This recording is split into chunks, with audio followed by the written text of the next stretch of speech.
इस बंदे का नाम है कैंग जियामा। देखने में तो एक नॉर्मल आदमी लगता है, लेकिन असल में ये अपनी फेवरेट गेम की दुनिया में रीइंकारनेट हो गया है। अब वो देने जा रहा है नोबल्स एकेडमी का एंट्रेंस एग्जाम। यहाँ सब लोग अमीर हैं और ये बंदा पूरा टूट गया टाइप है, बिल्कुल गरीब। पहले ही दिन जब वो अपनी सॉर्ट रजिस्टर करने गया तो प्रोफेसर ने सोचा कोई सीनियर मजाक कर रहा है, पर जामा ने पीछे हटने से मना कर दिया। ये उसके ही सॉर्ड्स हैं। उसके घर वाले इतने गरीब हैं कि फीस तक अफोर्ड नहीं कर सकते। तब प्रोफेसर की नजर उसके ग्रीन बैच पर गई, मतलब वो स्टूडेंट स्पेशल एडमिशन टेस्ट के थ्रू आया है। प्रोफेसर इतना इमोशनल हो गया कि आंखों में आंसू आ गए उसकी हसल देख के। लेकिन बाकी रिच स्टूडेंट्स को ये बिल्कुल पसंद नहीं आया। जैसे ही उन्होंने सुना कि कोई गरीब बच्चा स्पेशल एडमिशन से आया है, सब बोलने लगे कि ये जगह अब स्मेल कर रही है। फिर भी जामा ने कोई टेंशन नहीं ली।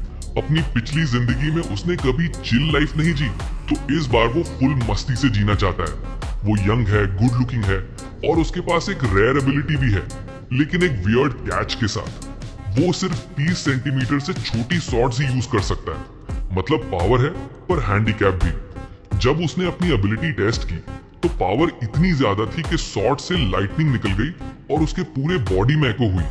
दर्द इतना था कि उसने सोचा कि अगर हर बार ऐसा होता है तो मैं ये पावर दोबारा कभी यूज नहीं करूंगा। लेकिन जब उसने दोबारा टेस्ट किया, दर्द वैसा ही था।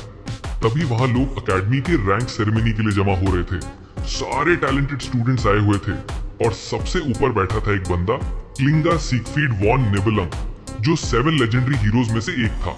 वो एकेडमी के फाउंडर हीरो यूएम का डिसाइपल था। सब स्टूडेंट्स उसकी इज्जत करते थे, पर वो बुढ़ा आदमी बोर हो गया था। तब वहां एक और लेजेंडरी हीरो आई, एक लड़की जिसके कर्व्स उसके टाइटल से भी ज्यादा लेजेंडरी थे। उसका नाम था media, the sage of the 7 heroes. Siegfried ने उसका मजाक उड़ाया और बोला तू 70 साल की है और ड्रेसिंग यंग गर्ल जैसी करती है। पर मीडिया ने उसे इंसल्ट नहीं समझा, बल्कि कॉम्प्लीमेंट ले लिया।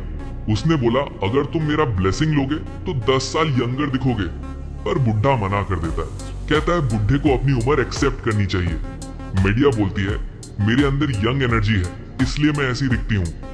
फिर भी उसने एकेडमी के पहले दिन का इनवाइट एक्सेप्ट कर लिया। पहले तो उसे ये लोग बिल्कुल पसंद नहीं थे, पर इस बार उसे सिगफ्रीड की ग्रैंडडॉटर देखने में क्यूरियोसिटी थी। सारी क्राउड में स्टूडेंट्स अलग अलग रंग के बालों के साथ एक समुंदर जैसे लग रहे थे। जियामा ही इकलौता स्टूडेंट था जिसके बाल काले थे, और बस वही बात लोगों के लिए मजाक बन गई। हर कोई उसका मजाक उड़ा रहा था कि ये नोबल नहीं लगता। लेकिन सबका ध्यान तुरंत बदल गया जब एक लड़की ने एंट्री मारी। उसके नीले बाल और उसका अट्रैक्टिव ऑरा देख के सारे लड़के लाल हो गए। वो और कोई नहीं बल्कि सिगफ्रीड की granddaughter sword emperor able von Nibelung थी, जो गेम की मेन हीरोइन भी है। एग्जाम स्टार्ट होने वाला था। एकेडमी के अंदर एक जगह है जिसे सबस्पेस कहते हैं। ये एक एंशिएंट हीरो ने बनाई थी। इस जगह पर स्टूडेंट्स को इंजर या एलिमिनेट किया जा सकता है, लेकिन जब वो वापस रियलिटी में आते हैं उनके शरीर को कोई नुकसान नहीं होता। इसलिए यहाँ कोई भी फाइटिंग मेथड अलाउड है, चाहे वो लीथल या जानलेवा ही क्यों ना हो। सिगफ्रीड और मीडिया दोनों कह रहे थे कि ये एकेडमी की पुरानी ट्रेडिशन है, जो स्टूडेंट सबसे ज्यादा देर तक सर्वाइव करते हैं उन्हें बेस्ट रैंक मिलता है। दोनों बुड्ढे हीरोज वो स्पेशल स्टूडेंट जियामा में इंटरेस्ट ले रहे थे, लेकिन बाकी स्टूडेंट्स का फोकस अब एकदम से एबल पर शिफ्ट हो गया था, क्योंकि उसके पास स्पेशल एट्रीब्यूट्स थे। जियामा भी चाहे तो एबल के पीछे भागने वालों में शामिल हो सकता था, लेकिन उसे पता था कि ये लड़की असली में कौन है और उसके सो कॉल्ड मिराक्युलस ब्लेसिंग का सच क्या है। जब सब लोग फेरोमोन्स के पीछे पागल हो रहे थे, जियामा उल्टा डायरेक्शन पकड़ता है। वो तो एक पीसफुल लाइफ कैसे जिए वाली बुक पढ़ रहा था, लेकिन उसे याद आता है कि अगर उसे यहाँ सर्वाइव करना है तो उसे अपनी पेनफुल एबिलिटी का यूज करना ही पड़ेगा। वो सोचता है कि बस छोड़ो यार, गिव अप ही कर देता। जब अनाउंस हुआ कि सबको सबस्पेस में भेजा जाएगा, सब एक्साइटेड थे, बस जियामा को छोड़कर। लेकिन जैसे ही प्रोसेस स्टार्ट हुआ, उसके अंदर एक डिटर्मिनेशन आ गई। 7 मिनट बाद कई स्टूडेंट्स एलिमिनेट हो गए और वापस भेज दिए गए। उनके चेहरे पर डर और दर्द दोनों लिखे हुए थे। मीडिया ने सब देखा और कमेंट किया एबल ने पहला रैंक लिया, बट ऑब्वियसली उसके लीनेज के हिसाब से तो ये एक्सपेक्टेड था। वो एबल का परफॉर्मेंस देख के खुश थी, लेकिन सिगफ्रीड इतना इंप्रेस नहीं था। उसने कहा उसने एकेडमी का रिकॉर्ड नहीं तोड़ा, वो रिकॉर्ड तो अभी मेरा ही है। बस तभी सिगफ्रीड खड़ा होने जा रहा था कि एक तेज और अजीब फीलिंग उसके अंदर से उठी, जैसे पेट में झटका लग गया हो। और सिर्फ उसने नहीं, पूरी एकेडमी ने वो महसूस किया। स्टूडेंट्स ने ऊपर देखा और आसमान देख के डर गए। मीडिया ने पूछा क्या तुमने भी महसूस किया, तुम्हें पता है ये क्या है? पर सिगफ्रीड जैसा महान हीरो भी कुछ नहीं समझ पाया। सबका ध्यान अब स्काई पे था। आसमान टूट रहा था और उसमें से 2 लोग गिरे सीधा जमीन पर और इम्पैक्ट इतना जबरदस्त था कि दोनों बिल्कुल क्रैश हो गए। अरीना एकदम खामोश हो गया, जैसे हवा भी रुक गई हो। मीडिया ने तुरंत मेडिकल टीम को बोला, उन स्टूडेंट्स को संभालो। फिर सीन फ्लैशबैक होता है कुछ मिनट पहले का। वहाँ स्टूडेंट्स को एक दूसरे से लड़ना था, पर असल में हो क्या रहा था, 2 भाई मिलकर सबको धुन रहे थे। उनके दोनों के होने से ही लग रहा था कि मैच का रिजल्ट पहले से फिक्स है। ये कोई बैटल रॉयल नहीं, ये तो डेथ मैच था। और जियामा को बिल्कुल पता है कि ये सब किसकी कस्तानी है। इविल ट्विंस माओ जुन और शुन माओ, 2 भाई जिनमें हिंसा का नेचुरल टैलेंट है। पिछले 30 मिनट से ये दोनों कमजोर स्टूडेंट्स के साथ खेल रहे थे, उन्हें तोड़ फोड़ करके लिटरली मजा ले रहे थे। गामा इतना वीक लग रहा था कि उन्होंने उसके तरफ देखा भी नहीं। थोड़ी देर बाद उनके टॉयज सब मर गए। अब दोनों बोर हो गए और नया शिकार ढूंढ रहे थे। सिर्फ एक लड़की बची थी जो कोने में डर के मारे कांप रही थी। दोनों उस पर उंगली करते हैं और उनके चेहरे से ही उनके घिनौने इरादे साफ दिख रहे थे। ये देखकर जियामा और चुप नहीं रह पाया। शुन माओ उस लड़की के पास चलता हुआ बोलता है, तू तो बिल्कुल मेरी पसंद की है।